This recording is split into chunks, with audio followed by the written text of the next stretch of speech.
Well, Sean Stone, thank you for letting me interview you. Thank you for joining us right now. Of course. It's just walking through your house and everything, seeing all the movie posters on the walls. It's pretty cool. You've got a really cool background in the sense of some of the movies that you've starred in as well. Just what are some of those movies?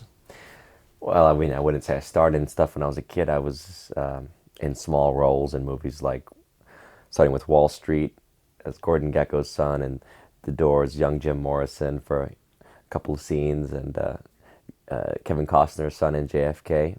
That was probably my most prominent role because I had dialogue in like 2 or 3 scenes. Natural Born Killers as Mallory's little brother in the crazy scene with Rodney Dangerfield and Mickey coming to kill the family and all that stuff. So essentially, I was acting as a kid, and then I got into writing and directing and doing documentaries. But my first feature film was Greystone Park, which came out in 2012. I think it was called The Asylum Tapes in England, and I acted in that because it was my story. I was playing myself essentially, and wrote the story based on experiences that I had had, breaking into these haunted mental hospitals, ghost hunting, experiences with the paranormal, you name it. So as a result of writing that script, directing it, I played myself, led me back to doing some other projects which I've starred in, like Union Bound was a Civil War story that came out a few years ago, and most recently The Fury of the Fist and the Golden Fleece, which is a martial arts comedy we just put out, and some other stuff upcoming. So just before we get into some other aspects of your work, right, I just want to go back to the movie side, right? Because, I mean, I've watched a lot of those great movies. I mean, JFK was an amazing movie. Yeah, JFK to me is, one of the great films of the 20th century. It just encapsulates so many techniques of editing and design around how you tell a story of a mystery with 3 or 4 different storylines going simultaneously, and the implications to politics. Who killed Kennedy is obviously explored, and the idea of these interlinking relationships between CIA, mafia, military-industrial complex, finance, even maybe like it's not implicated in the film, but maybe there's a not supernatural, but there's an extraterrestrial motivation. Some people have argued that Kennedy wanted to expose the UFO ET presence on Earth. There are so many implications to the story that I think it's a wonderful film to watch and rewatch. So I've seen it probably a dozen times. And then Wall Street is also just a great 80s movie with that sharp dialogue that is very quotable, and the basic morality tale that really never ends. You can just go back to it at any point and understand that its implications are always there for us. It's the deal with the devil issue, right? That's it, yeah. Yeah. So these are great films. It's not about watching. I mean, obviously I watch them and I'll see myself, and it's like, oh, that's cute. There's young Sean, but really it's not about me. These are wonderful stories. No, absolutely. No, for someone who's not in Hollywood or has acted before, I guess to take yourself back a bit in those steps, and as a consumer to watch those movies, it's a different viewing experience, because obviously you remember all the backstage stuff, you remember things that none of us have seen. Sure. When making those movies. So it's Sure. it's a different experience, but I think that you're right, they're timeless movies in the message that they give us, most definitely. And do you think that was Dad's, do you think Dad wanted to do that with the movies, to make them timeless? Do you think he tried his best so that they stood this, the test of time in a sense? Oh, of course. I mean, anyone who's serious about filmmaking is going to tell a story that is going to resonate beyond the media implications. That's the whole point of a good story. I mean, when we talk about what makes a great story, as a kid, I was in high school, I was reading Victor Hugo, right? And I'm reading, the Bronte sisters, and you name, like, the French, Madame Bovary, and, Russian writers. I mean, these guys are over 100 years old. Sometimes you're going back further and reading, Dante and, right, Shakespeare. I mean, these are hundreds of years old. And some of the Greek classics, the Greek plays, the Greek tragedies are all over 2,000 years old at this point. So when we talk about great stories, they're timeless, obviously. That's why they're put on over and over and over again. Whether it's a Greek play that is being brought back, each season, or a Shakespeare that's being brought back. And the same with movies. It's a little bit different because people don't necessarily re-air movies in theaters, but they do play them on TV over again. So that's the truth, is that as an artist, you're looking for stories that are going to touch you on a universal soul level. And you're going to say, yeah, sure, there are some movies I think my dad's made that were more, his reaction to a time, and maybe, things like W that really react to the W presidency. But a lot of the truth that's planted in it still resonates for people who understand that it's about archetypes. It's about understanding a certain behavior, a certain character that repeats and crops up over and over again. Whether it's like the W character, who's a bit of a, maybe not he's not necessarily the brightest guy, but he's still in the position of tremendous power. And so how does his decision-making process work? Who are the people around him that ultimately influence him and his agenda? And, again, these are just, it's a study of behavior. That's what film is about, studying behavior. It's studying, situations.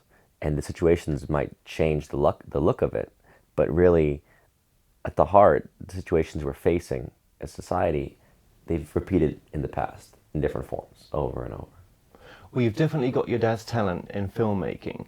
I just look at the industry right now, and there's films I'm really looking forward to, and they turn out absolutely terrible. And you think, how did this get into the script, into the stage of making it, and they couldn't tell that it was going to be a really bad film? I mean, I can't speak across the board. I can simply say that we've noticed, going back to the 90s really, that the commercial marketing types took over the studios. And look at the directors. They went from the classic directors who came out of filmmaking, who basically were writers, to Billy Wilder types, or guys who just knew film as, in their blood. It shifted to let's hire the music video commercial directors to tell stories.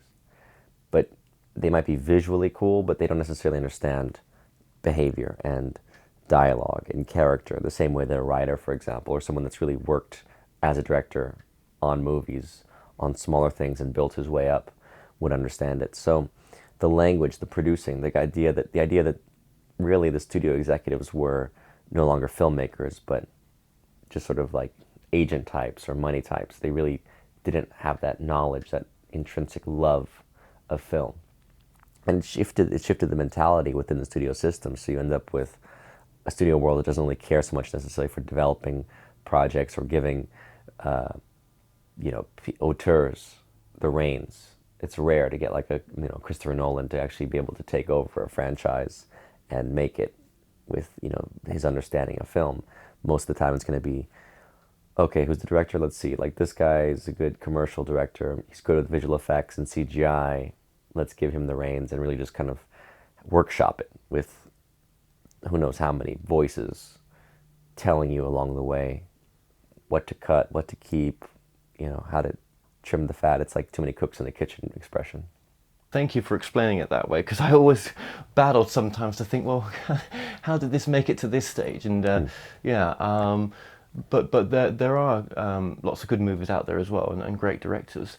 Who are some of the directors that you look up to, would you say? Certainly, I mean, as a younger man watching film, I certainly resonate with Kubrick to a large degree. Kurosawa, I think, in Japan is tremendous. My father as a mentor for me in person, and also on screen. It's like there's a certain energy and understanding and way he perceives things that I get intrinsically. But beyond him, I think that it's like you go back to Billy Wilder I mentioned, or the Orson Welles or the Truffauts, and I mean, you can just go through the whole canon of film history, John Ford. And then there's just a lot of directors that have done 2 or 3 films that you love, but not necessarily made a career of it, and yet they've touched us. That's what matters. Make one great movie in your life, and wow, what an achievement. Make 2 or 3 or 4, and you become a legend. Just a question I have as well. Are you still in talks with your dad? You still got a relationship with Dad? Of course. Yeah, of course. Yeah. I've never seen a previous interview where that's always been on my mind. When I watched a previous interview of yours, I'm like, oh, I wonder what his relationship is with his dad nowadays. Mm-hmm. But you wouldn't work with Dad, or that's finished? We've worked together in different capacities, but at the end of the day, I've gone my own path. Before I directed my first film, I worked with him. I shot the behind the scenes on Alexander. I shot documentaries for Nixon and for W for the DVDs, and I was working as an editor on W as well as the Untold History series. But at the point that I went to pursue my own directing career, it shifts, because I think naturally, as a director, you have to follow your own vision. As an auteur, you have to follow your own voice and trust your own voice, as opposed to, it's like two directors collaborating is very rare. Normally it's, unless you're like brothers and you've grown up together and you really have worked together in that capacity, we're at different levels. My father's, worked for 30 plus years in this business, and I've worked in it for, a little over 10, let's say. So that alone just puts us in different levels, and I'm focusing on building my own resume and my own sense of self and vision for people to see who I am. Absolutely, you are. And what does he think, just out of my own curiosity here, of some of the subjects that you cover in your talk shows as well?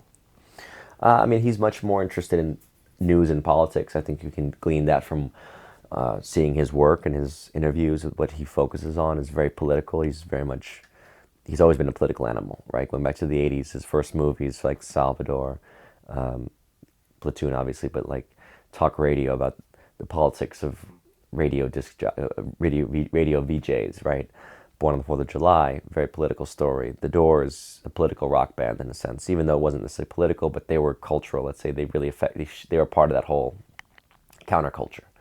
JFK, every film pretty much, with the exception of maybe like one or two, even up to Snowden and the Putin interviews most recently, and his documentaries with Chavez and Castro and other world famous leaders, it's about politics.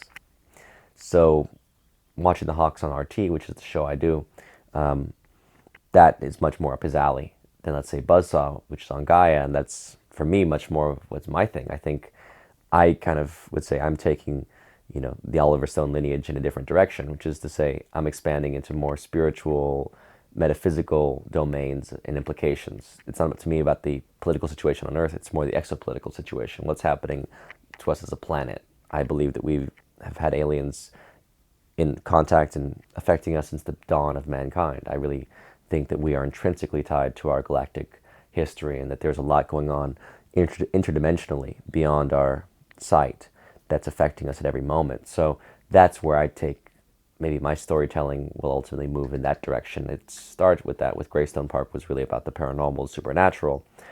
The Fear of the Fist, which is a comedy, does have some galactic implications by the end of it. And essentially, I think a lot of my oeuvre will reflect more the galactic picture than just the terrestrial political situation. And we need that comedy there. Thank you for putting that into a movie. We take all this so seriously sometimes, right? And I bet beyond the veil, whatever that is, right? Wherever our soul goes to, which I know we're more than just this body, right? Yeah. I bet they think to us, they think of us, you guys, you're just so serious all the time. Comedy is we all need entertainment in many forms. Mm-hmm. And that's why I've just kind of started the conversation with the movies. We get a bit carried away in this field sometimes, I think, of the seriousness of it. Yes, of course. So thank you for all your contribution as well, and thank you for your family's contribution to the movies as well. It's as an outsider, I want to ask you this question as well. Have you ever considered the spiritual implications of why you chose to be in this family of the Stones? Do you ever look at it from that perspective, like, wow, out of all the souls that could have chose this experience, I've got this, and what am I going to do with it?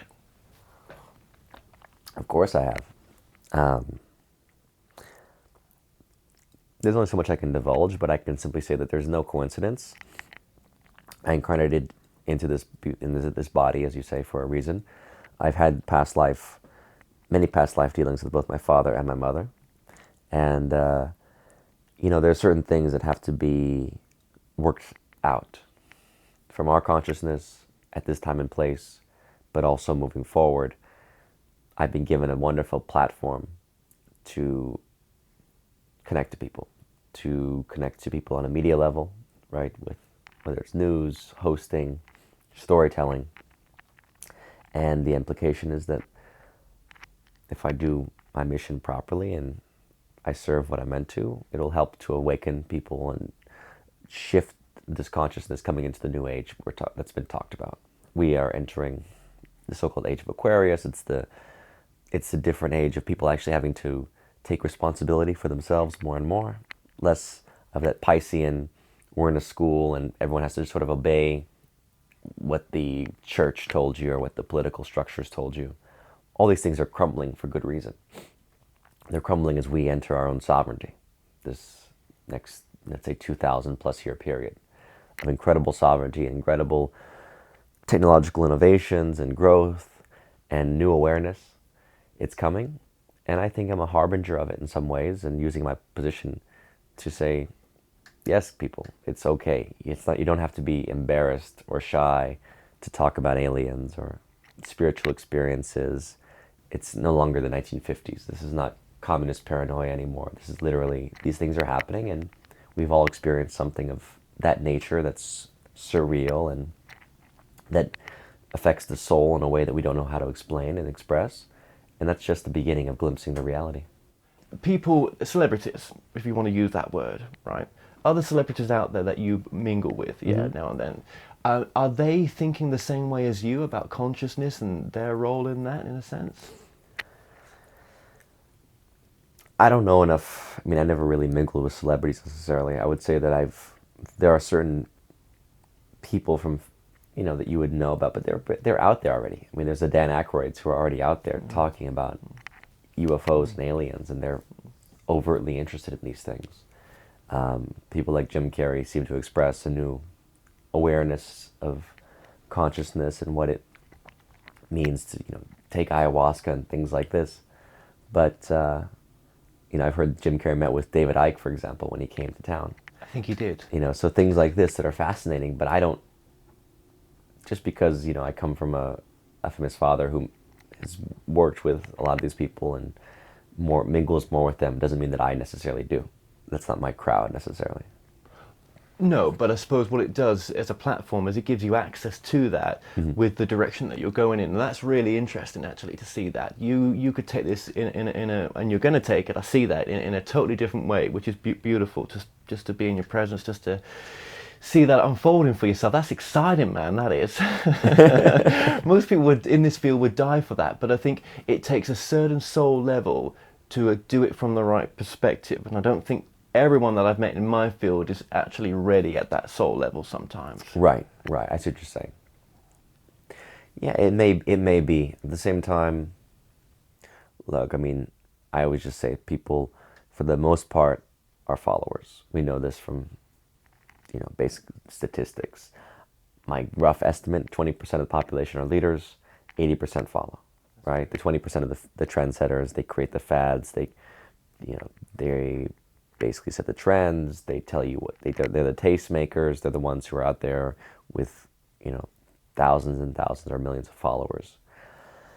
So I think it's unfortunate, but right now you're looking at 20% of the population are leaders, 10% of them are probably sociopaths, and 10% of them are actually decent, good people. So you have 10% of leadership population that's only interested in it for their own narcissism, gain, manipulation, energy feeding, you name it. Whatever games that they're playing, they really are just in it for power. The other 10%, they enjoy power, but they also know how to wield power, because power allows you to empower others.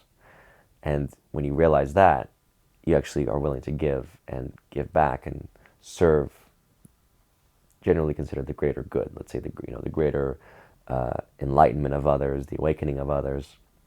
And obviously, you can't necessarily be a leader and just only give. It's a very difficult thing to do. But it's like King Arthur. You have to understand that there's certain bounds and certain proprieties and things that are expected of you, and then there are things that you really want to do, but sometimes you're just not able to do it. I think a lot of people in positions of influence are scared of their own power because they're scared of losing it. They're scared of being laughed at. They're scared of being mocked if they open up on things. But the age that we're entering will allow these things much more vulnerability, much more emotional opening and expression, and saying, you know what, it's okay to be you and to be genuine about yourself and not to be ashamed or having to hide these things and feeling like it's the old way of judgment and formality and social conventions. Yeah, I remember my friend who did some work with William Shatner, and I was just with him recently, with my friend, and he was saying to me, he asked him about ufology and UFOs, and he said, of course I've had an experience, but if I talk about it, my career's over. And there's many others like that, I bet, as well, who have had. It's sad. Yeah, To me, it it's is. sad because they don't have to be afraid anymore. Like, we're really in a safer place now where, because it's becoming more mainstream, we really are at that sort of almost at the singularity moment where it's crossing, because even the UFOs coming out in the New York Times, it's my point. Like, look at the New York Times and the whole disclosure movement. The fact that the New York Times publishes an article saying that the Pentagon itself has investigated UFOs for years. Well, guess what? If the Pentagon can investigate it, why can't we as citizens say, listen, I've had something that I don't get. And look, the government itself is investigating these things for a reason, so it sounds like I'm crazy. No, absolutely, and we're going to get into that as well because I want to move forward to the UFO subject as well. But even in the spiritual arena, right? One thing I found in doing this for a show for many years now is there's many spiritual teachers out there with massive followings, but they don't live by their teachings. Yes. There's so many people in this field that do not live by their teachings, and that's the worst thing you can do to empower anyone, especially yourself as well. If you're not living what you're talking, because I've been backstage with a lot of these people. I've been in the place of, let's set the interview up, and you see a different side of them. Then I meet the newer spiritual teachers who don't have that at all, who are living by their teachings or trying to. Okay. It's almost like the wave of the older generation doing it. I'm sure there'll be some younger people that do it, but there's not as many. That they need to move out, and they need to allow a newer energy to come in. Yes. Yes, I felt that for a long time. Going back to 2008, 2012 time period, it was like this avalanche that was just coming. And then you could feel these strictures and these older boomer generation still blocking things. Basically, the boomers and their progeny, they're still blocking the energy of the new, because the young are really more tuned in. They're more, people say like their attention span is shorter, but they kind of pick things up quicker. And so they're able to disseminate information rapidly and sometimes just intuit what before would have taken longer to study and understand. So I think that the opening is there now. It's shifting. I mean, we're living through the shift. And I think you can look at the political spectrum to see that, and I love it. For me, it's just like, it's such a breath of fresh air, and people are so, how do you say, people are so ashamed, or they're shocked by some of the behaviors of Trump. But it's like, you got to get rid of these formalities in your mind about how someone should behave or shouldn't behave. You need to be more instinctive, more intuitive, more from the gut. And he's a catalyst in a sense, or he's a reflection of that energy, that chaotic energy. If you add his numerology up, which is a bit off the key here, but it's a game changer numerology. Everything about him is changed. Now, I'm not saying I support the way he is in some respects. Of course I don't, right? Of course. But I think we were so desperate as a consciousness to need this change. Who else was going to do it? Do you know what I mean? And I think we've only seen the beginning part of the change. I don't think, if we think we're in the middle or near the end, no, we've only just begun, maybe barely started. Yes. Yeah? That's how much change is coming. Yes. And, I think, just sticking with the spiritual stuff, just until we move on, is discernment. That's been a big key for me just recently. Is, you just said there, if it feels right, if it's in that gut feeling, if you intuitively know it, then that's a way to move forward with it. And that can be my only advice as well, as a reflection to you there, that you have to discern, don't you, as well, in all of this. That's why I say there are so few leaders, because the good leaders, the true, that 10%, they, or we, whatever, we come from a place of discernment, where it's a soul memory, it's a soul wisdom. Wisdom isn't learned just in this lifetime. Wisdom comes from a deep place of many life experiences, many, how do you say, shifts, seen both sides, played both sides in some capacities. You could say that I'm sure I've been on the dark side, and I've seen it, not in this life, but I've seen it before, and I know where it leads you. So when I speak and I try to convey things to people, it comes from a place of protecting the soul. That's really what matters the most in this life, is how do you protect and nurture your own soul and honor your own soul? Because every one of us is tantamount to God. Some souls have not expanded that much. Some souls have not, are still young and still growing and still learning. But at the end of the day, we're all going to reunite in that cosmic consciousness of oneness. So the sooner that we can let go of, we can balance the ego with that soul, with that heart, and basically bring those chakras into alignment and really resonate with the divine will and the divine energy.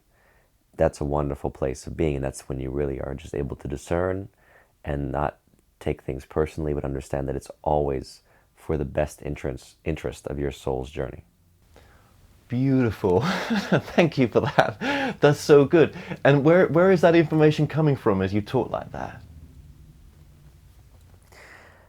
I mean, I've always felt not like a channel. I don't have the same voices. A lot of channels express voices or some being that they see. I've never had that. I've always just simply felt that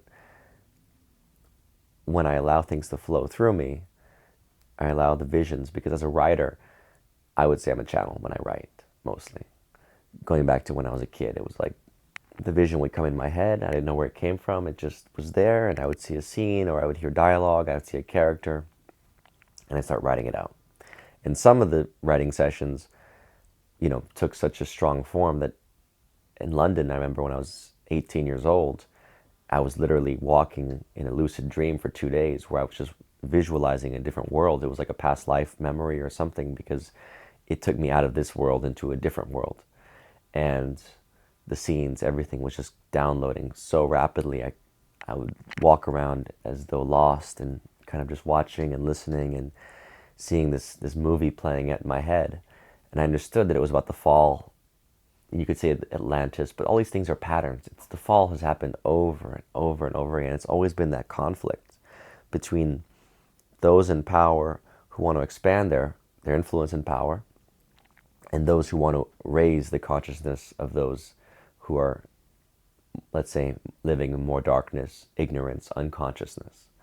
And it's not their fault. It's a question of growth patterns. It's a question of choices. I mean, everything has its place in this universe, right? The dark and the light are both necessary, 100%. We all have our place in the stage. Some people are evil, and I genuinely believe because that's their role they need to play. And that's why I believe the devil is probably the most important agent of God, because it's there to tempt, test, challenge, provoke, and that's really where you find yourself in that process. So to me, the raising of human consciousness, or human consciousness on a galactic level, is the most important thing that we're facing in this century. Because if we don't raise that consciousness, if we don't work together as a humanity to say we're all in this together, and we can no longer isolate and say, well, you're from a different race, religion, ethnicity, you're below me, you're a threat or a danger to me, that's old paradigm.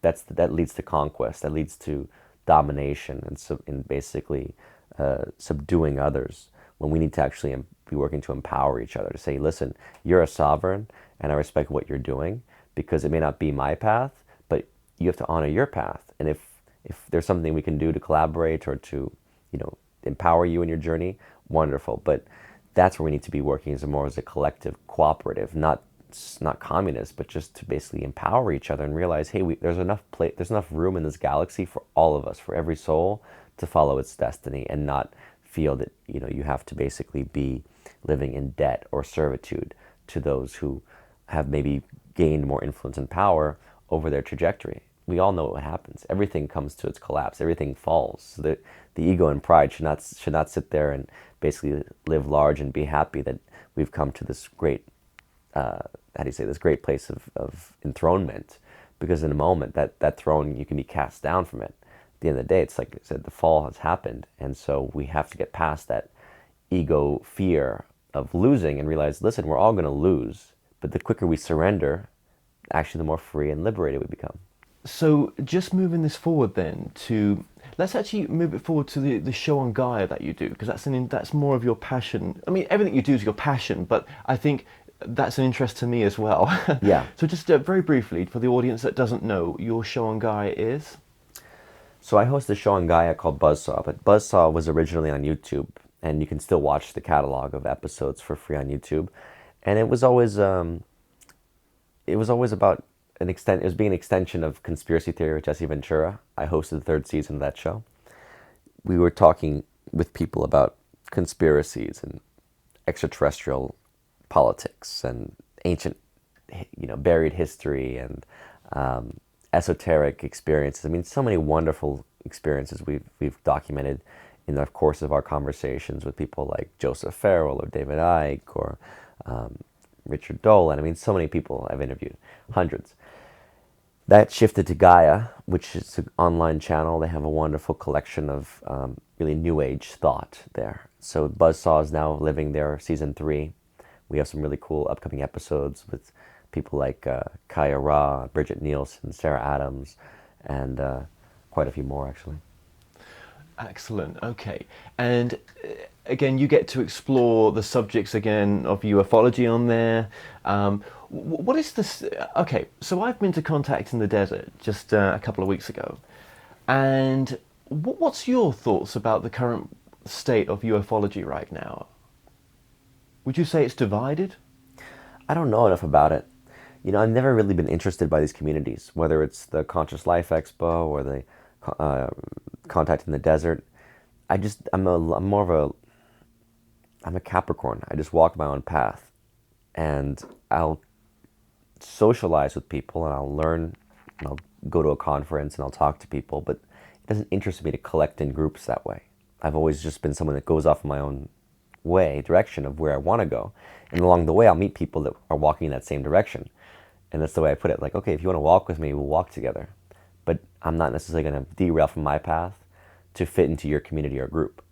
So with the UFO stuff, I really don't know where it's at. I think the disclosure movement is now being led by Tom DeLonge in a certain sense. He's really spearheading it.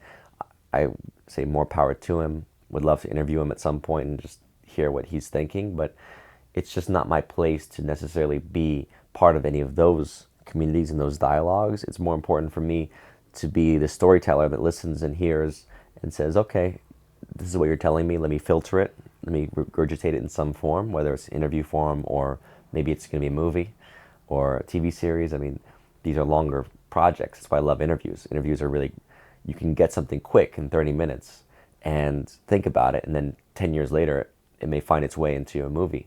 But movies just, there's so much more money than an interview, obviously. But, I have to use that word discernment again in that field, in the field of ufology, because I think so many people, they just get so hooked to someone else's truth, right? And where is their discernment in any of that? It's almost like they become groupies, in a sense, to those particular people that they grab onto. And it's like, well, okay, you may be grabbing onto something that feels so right for you, but from the outside world, it's, it just seems so left field in some respects. It's not grounded, the information isn't. Yes. And this is, again, going back to channels and psychics and other stuff. I always take it with a grain of salt. If you say something and it resonates with me, I'll listen. If you say, well, my guide is saying you should do that and eat that and this, try this and this is what's going to happen to you, I'll say, okay, listen. Everything that we experience, I believe, is meant for us. We live in a subjective universe. I figured that out between quantum physics and my first mushroom trip when I was walking around listening, saying, okay, the words you're saying, they're not meant for me. I'm going to keep walking. Or you just said something that triggered me. Wow. That one word, that one phrase really resonates. Okay, this is all subjective. Like everything that we're encountering, it's meant for us. There's nothing wrong in the pattern of the design. We just don't see it from that higher consciousness, that universal consciousness. So if someone's imparting information to you, you listen. If it really just doesn't affect you or resonate, you just keep walking. If someone else comes along and says the exact same thing 5 minutes later, you have to say, okay, maybe the universe is sending me a message. If a third person comes and says something along the same lines, okay, the universe is definitely sending you a message. Pay attention. I'm not trying to just to agree, but I do resonate with what you're saying, right? I so do, and I think it's refreshing to hear what you had to say about setting your own path and Yeah, not trying to follow someone else's. I'm going to take good advice from that when I leave it. So thank you for sharing that for myself and for the audience of as course. well. But if something was to come forward to you where someone was bringing you information to say, look, you've interviewed this person, there's another side to this story that you've not considered, what would you do in that case? Listen, listen to the side, and if it makes sense to ask the question of the person I'm interviewing. I mean, listen, there's plenty of people I've interviewed that I've heard plenty of things from others who would say, listen, this person's not as good as they say, or they're actually crooked in this way, or they're wrong in that way. You know, in a way, I started Buzzsaw as a form of giving people platform to speak their truth and trying to be as non-judgmental as possible, challenging it where it felt necessary, asking questions mainly to get to the bottom of things or just to get a better understanding. But it's not my place to be a judge. I mean, I just don't feel as my galactic calling is not that sense. I'm not a judge here. I'm not here to impart and tell you this guy is bad, this guy is good. I'm here to basically hear the story, listen as much as possible, hopefully give the audience an insight into that person's point of view and perspective. And then ultimately when I want to tell my stories, that's where I can add more critique maybe and give more of my 2 cents, because interviews are not necessarily a place for that. You don't want to be combative or belittle people. I didn't want that neither. Was like you. I'm like you. Was like you in the sense that it was just my place just to share their story. But when just recently other people have been coming to me with other stories that don't align with what this person's saying, for example, or this other person won't talk about this side of the story that that someone else is coming to me with, right? Sure. I can't, it's as bad as for me not to cover that than it is to, just go along, like I said, with the spiritual teachers and go with people who don't live by their teachings in a sense. Okay, I mean, I think, look, in my experience, I've definitely had interviews where they were lined up or certain people that I may have wanted to interview. And then I basically got second thoughts, or someone planted the seed and said, listen, this person is too crooked. It's gonna basically discredit you. And I've taken a step back. There are definitely people I've interviewed that people would say that, they're wrong, their information is wrong, they're crooked. And I, in hindsight, may say, look, I don't know. At the end of the day, I can say I can't judge whether or not I did the right thing by giving this person the platform to speak. But I think it's all kind of the learning process, right? It's like filtering. I'm not as interested at this point in my life as I was 6 years ago. 6 years ago, I was totally immersed into everything paranormal, supernatural, extraterrestrial. I wanted to understand. I wanted to know. I was experiencing stuff. I was getting phone calls from 666 numbers and things saying, they wanted my soul, and, just crazy experiences of people being possessed in front of me. And that was like, that opened doors in a sense. That whole Greystone experience opened my eyes to wow, we're in an interdimensional reality. And I know people that have watched that film that didn't get it the first time, and kind of revisited it and said, wow, when you have a conception of faith and a higher power, you have a conception of a spiritual life, religious life, that movie makes a lot more sense than if you're just looking at it as a materialist who's like, these people are just fucking running, they're running around the mental hospital, they're crazy. No, it's not crazy. There's things that exist that are not visible to the naked eye, and your soul gets it. Sometimes it comes to us more in dream form, in our emotional bodies when we're sleeping, and the sensation of pressures and forces and dynamics that are like, wait a minute, this is really strange. Why is it all of a sudden, all these doors are shutting to me? Well, there's an energy to these factors. It's not just a coincidence that you have 2, 3 things happening at the same time, or something else pulling you in a direction. This is all part of a much bigger matrix. The matrix was right, but the matrix is still materialistic. I'm saying this is spiritual. Your soul is involved in creating the universe with the creator, but it's not just the soul alone, because we're carrying a lot of emotional bodies and parasites and thought forms and fears and things that have developed over lifetimes and traumas from childhood. I mean, you look at a child and it's like, the child gets it. The child has an imagination. The child is, sometimes you could say, channeling. It's the child is seeing things and experiencing stuff. And then they dilute us. They trap us. They tell us, here's your grade. We're gonna degrade you with a grade. You're gonna give a kid a grade as to like how smart they are or how good they are, and you're gonna start to criticize and say, well, you're not doing this well enough. You're not doing that well enough. You're not good at this sport. You're not good at that. And that goes into the psyche and starts to trap you and trap you and trap you into a physical structure. This is who I am. This is what I'm limited to. This is what I'm good at. And most people buy it. It's very few people that can snap out of that and start to work. And I think your whole life actually is like a journey to get away from the traps of your let's say elementary, middle school, high school structures of thinking and beliefs. You know, as I've been on this journey as well, I hate to say this, but I think this is just where I am right now. I think there's 20% of truth in our community and 80% I think I could just move to one side a little bit and put it not in the trash but in the unknown. Yeah. Yeah. But magical thinking is what it's all about. I mean, the point is that, you know, people are criticizing. I mean, Gary Lachman's new book is interesting about, you know, the magical thinking of the Trump administration. But magical thinking is what we need in a way. Yes. Because it's not about, there is a collective reality, but the collective reality is not really what matters. What matters is your reality. What is the reality that I choose to live in every day? What is the reality that I choose to participate with, interact with? And if I can help and serve and basically do good in my life, wonderful for my reality and my karma.